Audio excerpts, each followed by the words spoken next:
Well, we're about to stir something up for sure. The debate continues. Should companies step up their staff appreciation gifts?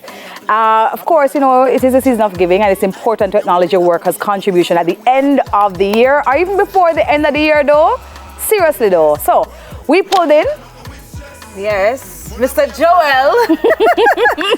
Hi, Joel. Hello. Joel Namdarkum, my darling. Listen to me. When it comes on to brand and when it comes on to what is due to your staff, this gentleman has spoken about it openly on Twitter and every chance that he's gotten. So, welcome, Joel. Thank you so much. Always a pleasure being home. Of course. Yes. And it's always a pleasure having you, Joel. So, let's start here. Why is staff appreciation important?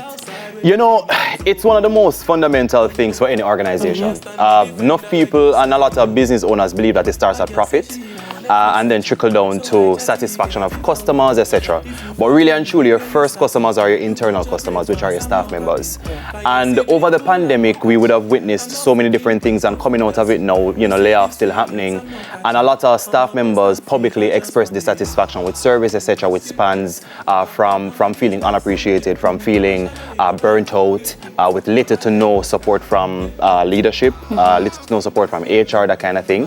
And in order to ensure that you have productivity, you have to have an empowered staff, because these are the people who are facing clients, these are the people who are promoting the products and services of the company, and these are the people who are your first ambassadors. A lot of people miss that. Yeah, I was going to touch on that because, you know, you have these products, of course, that are serving the market, yes, but understand that your staff members are the ones who are going to be the faces of it. They're going to tell your friends about it. When it comes time, you know, to represent that brand on the streets, it's going to be them, because normally you don't find managers on the road. No.